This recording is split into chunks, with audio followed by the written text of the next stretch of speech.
There's a pattern of critique I've seen frequently come from places in the Splatoon community more oriented toward casual play that I think causes unnecessary friction with the competitive community. That being the claim that adding depth to the game makes it less casual friendly. Adding advanced or difficult mechanics, the argument goes, gives competitive players more advantages over casual players, since casual players are less likely to access those mechanics, and therefore it's to be avoided. In my time playing various esports, the experiences I've had have shown that this is a flawed line of reasoning, and I want to unpack it on YouTube.com because it is my entire professional job to do so.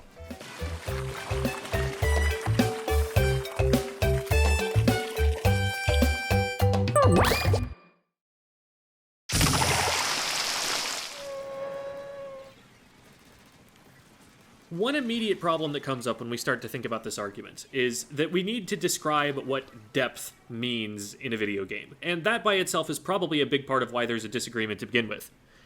You've got to be really careful with words like this that seem like they mean something, but then you talk to someone else and realize they have a different definition of the same word in their heads.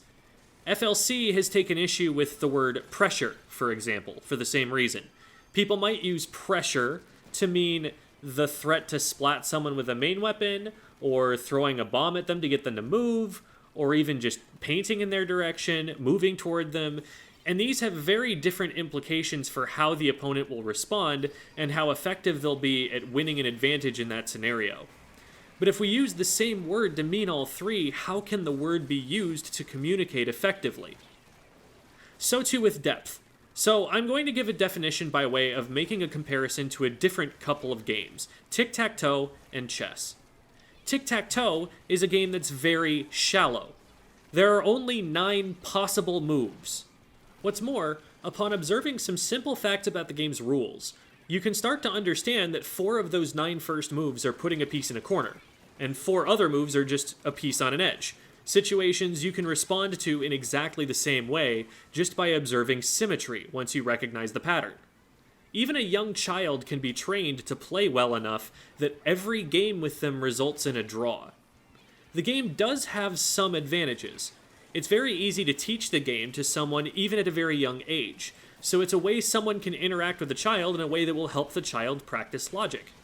It's easy to play in a variety of different ways, by drawing on a paper napkin, using a stick to make marks in sand or dirt, setting up buckets in a square and dropping things inside them. It doesn't take very specialized equipment.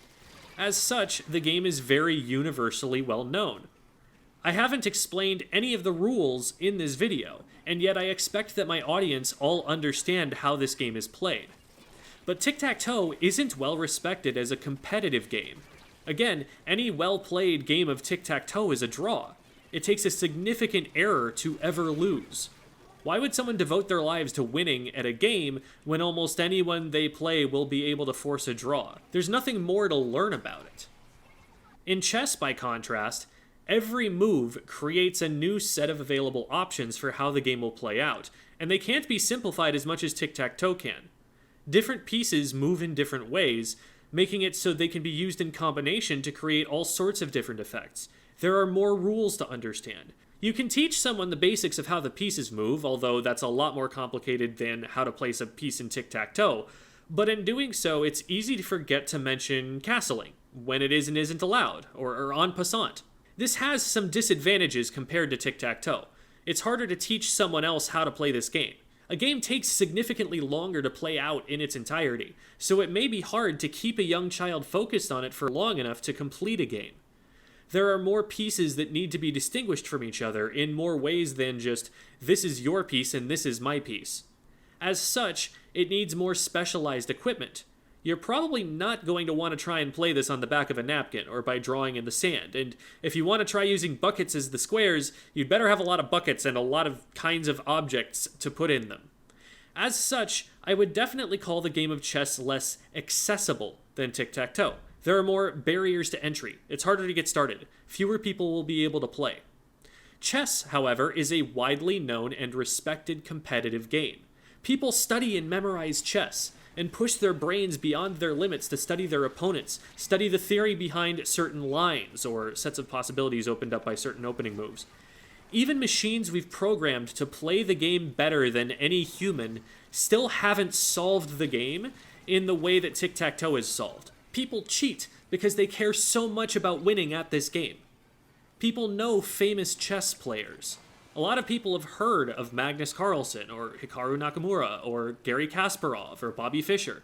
There are influencers in the chess community, like Gotham Chess and the Botez sisters, who aren't even tip-top players but can still make a living simply popularizing the game and being entertaining while doing it. I've never heard of a tic-tac-toe influencer. In getting at why there's this difference that I'm calling depth and shallowness, a way we might describe it would be that a deeper game has more of a variety of possibilities. There are multiple win conditions. Checkmate is one option, but you can also run your opponent out of time, and given certain tournament formats, it may also be advantageous just to force a draw. There are many different ways to accomplish checkmate as well, which all depend on the arrangement of the attacking pieces, the position of the king, and which squares are available for the king to move to. A chess player can have a really deep understanding of how the game works after a particular opening sequence of 5 or 6 moves, but all of that preparation is thrown out the window if their opponent's first move isn't a part of that sequence. There's so much more to learn at any given point in time, so many more patterns to recognize and practice a response to, and as a result, you also end up seeing differences in playstyle. Some players can make reasonable moves very, very quickly, while other players can make the best possible move more reliably but need more time. Some players are more aggressive and opt for trades, while others prefer slower, more tactical games where they apply immense positional pressure on the opponent before ever taking any pieces. Some people are tremendously strong at chess, to the point that the average person will lose 100 times out of 100 to someone who doesn't even rank that highly in the competitive scene. Nevertheless, I've never heard anyone begrudging chess for its depth, despite the fact that it has all the depth it needs to be a competitive game. This stands in contrast to the design choice of a lot of video games I've played competitively, where I tend to hear complaints about design choices that increase the game's depth or complexity. In Super Smash Bros. Melee, there are a lot of exploits of the game's physics that can be used to optimize movement and open up unintended possibilities that create more depth in the game. This absolutely makes the game more difficult to learn competitively, and I totally understand someone not being interested in investing the time it takes to learn how to wave dash, smash DI, find just the right angle on your controller to be able to shield drop without notches, and any number of other difficult mechanical skills. I don't, however, think that makes the game less valuable, even to a casual player. It takes a similar amount of practice and skill to learn to play chess quickly, to recognize the position you're in and learn what patterns could emerge from it. I could see someone maybe making an argument about its physical accessibility, in that some players' hands just may not be steady enough to facilitate playing it. But then I think about how fast chess grandmasters reach their hands over the board, grab a piece, move it without knocking over the other pieces, and hit the clock. That skill by itself has definitely won chess players' games. I don't think the problem of accessibility to people with disabilities is what players are bringing into question when they come after a deep competitive video game. I think what's happening is that players are getting the idea that this game, which they want to play casually, is going to be less fun for them because they'll come up against an opponent playing at a level of skill they can't match, and they won't be able to win no matter how hard they try on that day. This is an understandable problem. Not everyone wants to dedicate the time and energy it would take to become competitive at every game. But when people play a game, they've come to expect to be able to win at least some of the time. There's some research that my old boss was fond of citing about how when animals play fight, the bigger, stronger one deliberately loses some of the time, because if they don't let the smaller one win at least occasionally, they'll just stop playing with them altogether. In contrast to that, a lot of people's first experiences with playing Smash competitively consist of showing up to a tournament, playing for 8 hours straight, and losing every single game they play.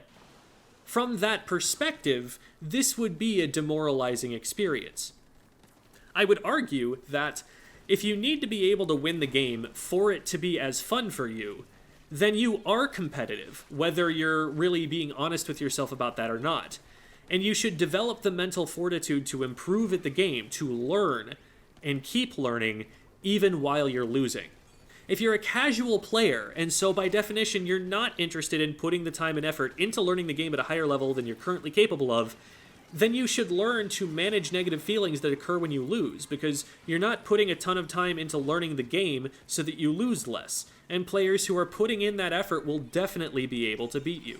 Either way, enjoying your time spent playing any zero-sum game is going to require some maturity, some ability to manage negative feelings. Secondly, though, and more to my point, I don't think you can fix that experience of going to a tournament and losing repeatedly through reducing the game's depth as a game designer.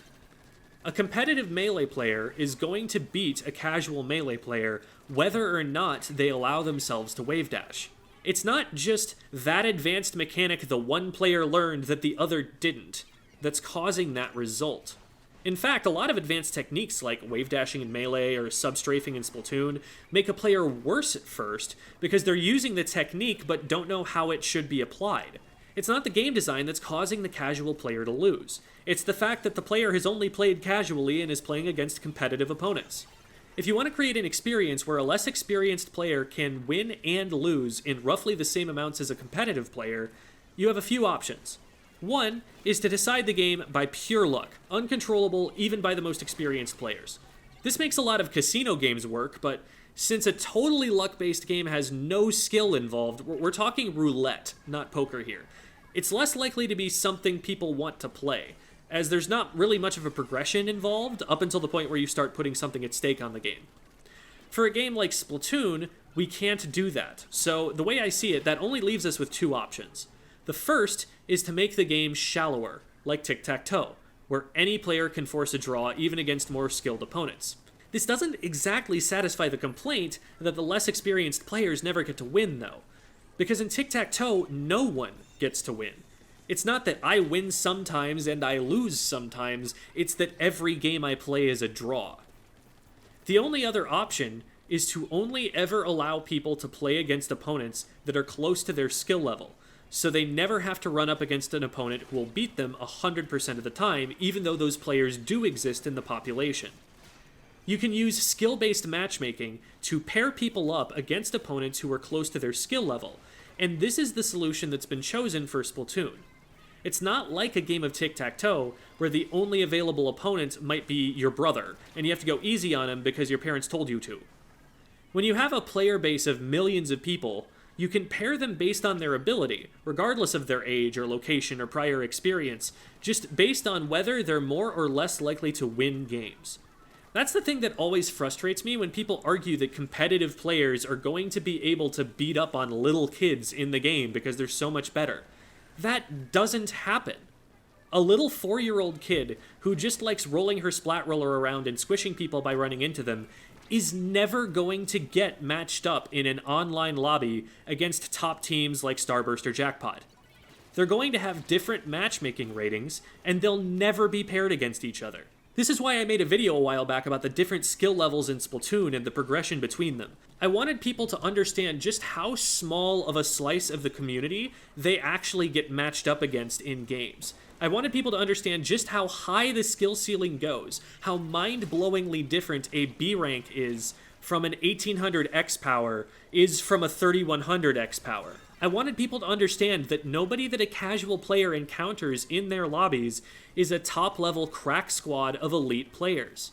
There are certainly some games that are more unbalanced than others, but the game has systems in place to prevent real stomps from happening as often. Think for a second, what would your opponent's scoreline look like on the results screen if they beat you really, really badly? Probably you're thinking, a really high KA, a ton of paint, almost no deaths, right?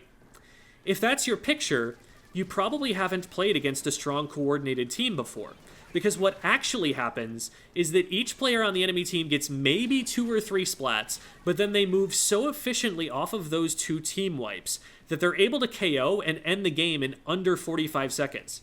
They don't have time to rack up high KAs or high paint numbers because there isn't enough resistance for them to need more than those few splats to win the game. Those kinds of games are a lot rarer in online match-made lobbies, but it happens if you play in enough tournaments and run into some of the top seeds in the bracket. If the game puts you into a match-made lobby, it means you have a pretty good chance of winning and losing in roughly equal numbers compared to what you'd have if it paired people completely at random. This is the solution to the problem being raised, not reducing the game's depth. There have been some examples where a game has been made shallower with the expectation of making it more palatable to casual audiences. One in particular that's close to me happened in the Super Smash Bros. Series. Masahiro Sakurai, the lead developer of Super Smash Bros., was inspired to make the games when he, an experienced player at fighting games, was at an arcade running circles around another player, who he later realized was just hanging out and having a fun time with their spouse and didn't have the same competitive experience. Having felt bad for them, and wanting people to be able to have a different experience than that, he created Smash thinking he could design the game in a way that the same thing wouldn't happen. He was wrong. It became one of the more popular competitive games on Earth, a game for which more in-person tournaments have been held than for any other video game, a game that developed an esports scene that filled convention centers with thousands of players on not a dime of financial support from the developers. When Super Smash Bros. Melee developed that kind of momentum in circuits like MLG, Nintendo responded with Super Smash Bros. Brawl, where they deliberately removed many of the movement mechanics and advanced techniques that made Melee such an interesting competitive title. Dashing back and forth repeatedly, known to Melee players as dash dancing, a very useful tool for baiting out attacks from the opponent without committing hard enough to be hit by them, was removed. And dashing too much in general made a player incur a risk that they'd trip and fall, a completely random mechanic that occasionally just landed a player on their butt instead of letting the character carry out the inputs the player had made with their controller. The idea was to make it so that even a strong player could occasionally just have a spell of bad luck and be beatable. Ironically, though, tripping, if anything, only gave a competitive player more of an advantage over a casual player. A competitive player would immediately realize they'd tripped, and know what their movement options were and choose the one that helped them salvage the situation the best. An inexperienced player is more likely to just feel disoriented when they trip. What just happened? Why am I not running to the right? I pressed the control stick, but my character didn't move. Is my controller not working? Brawl was a very successful game in terms of sales, for a number of reasons, but giving a casual player the ability to beat a competitive player was not one of them. It was, in my estimation, the least balanced of the Smash games, with many characters simply not having the frame data to attack quickly enough to ever catch a well-played top tier. While every game has its top tiers and bottom tiers, in Melee, due to the freedom of movement and speed of the game, it was a lot more possible for a player to use superior skill to win with a low-tier character. In Brawl, some characters were just too slow and didn't have as many fancy movement tricks to create chances for themselves. Making the game shallower actually reduced the number of options available to use to win the game. It made the game more polarized, more dependent on knowing the competitive metagame to be successful, which is the opposite of what would make the game accessible and enjoyable to a less experienced player. Imagine having to start every game of chess with the Ruy Lopez opening to ever be able to win. That's exactly the way it works in Tic-tac-toe. If your opponent starts the game by playing in a corner, your only move that can prevent them from winning for free is playing in the center. There's no expressiveness in that kind of game.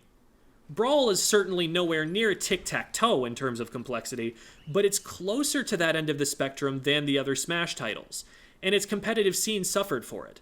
At tournaments like Super Smash Con, which feature all 5 mainline Smash Bros. Titles, Brawl is regularly the least attended of the 5, less than Smash 64, which came out in 1999, less than Smash for Wii U, which was released on what might be the least successful video game console you've ever heard of in terms of sales. Unless maybe you've heard of the Nokia N-Gage after all, what do I know? When competitive players raise issues with Splatoon 3's maps, it's because narrow maps with lots of choke points make the game more shallow. There are fewer options available for traversing the map, fewer playstyles available, since the playstyles that lock those choke points out best aren't going to be beaten by weapons that can flank well or use stealth to approach like they might be on maps that allowed for those strategies to be more impactful. It's hardly tic-tac-toe, but we've maybe lost some squares on the chessboard and have less variety for pieces that way. On a bigger board we could have had rooks, but now they don't fit. What the competitive players are calling for in those maps will, if anything, be more beneficial to strategies that aren't perfectly aligned with the competitive community's precise optimizations. because the depth added to the game by those changes will make it so that more ideas can work with proper execution. There's no way to make this game so everyone is equally likely to win regardless of skill, unless you make it completely luck-based. But we have skill-based matchmaking, so that shouldn't matter. I can't speak for everyone, but I would say that the vast majority of competitive players don't want a game that's optimized to let them beat up on lower-level players. They want a game that has the depth to allow for expressive play, where they have access to challenging opponents who could be using a variety of different playstyles instead of just picking from a small established bunch of meta weapons.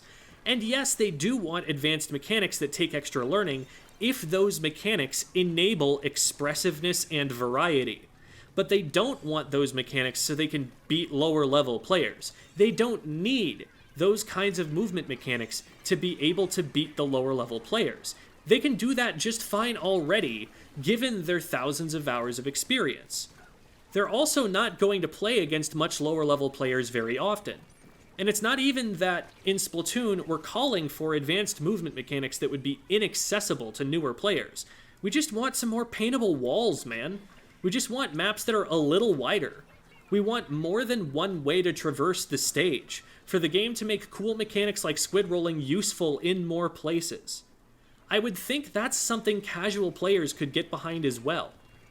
I would hope that we as competitive players behave toward casual players in a way that inspires them to trust that these really are our intentions, that we're not using our position of superiority at a silly squid paint super soaker game to selfishly punch down at casual players to prop ourselves up. This is, I think, the fear at the root of casual players pushing back against advanced mechanics, things that improve the game's depth. It's not that they just never want to lose. They understand that aspect of any game. It's that they don't want to be made to feel completely helpless, especially not with some jerk squid bagging them to rub it in and underscore how helpless they're able to make that player feel. Enjoying that you have power by using it to make someone else unhappy is not a noble thing to do. It's something to root out of your personality wherever you find it to the furthest extent that you can. Any trace of that is going to immediately ruin the trust you can build with anyone except people who do the same thing as you do, people who would also rather the community be a place where that behavior is acceptable. As soon as you get out of that relatively small bubble into the larger community of players, they're not going to want anything to do with you until you show them that you're playing for reasons other than to dominate lesser players and make them feel bad about it. Based on the conversations I've seen coming from casual players, that appears not to be the case right now. I'd love to argue that casual players should be able to see that someone like Prochara, who's been very outspoken about the game's map design, has valid reasons for what he's asking for from the game. I'd like to think that a lot of us, at least, have done good work to earn that trust from the casual community. But I also recognize that as the group of players who are, by definition, more invested in the PvP elements of this game, it's more our job to reach out and explain ourselves and make casual players feel welcome than it is for them to do thorough research on us and arriving at their impressions of our community. It's a relationship that we'll just have to keep working on together.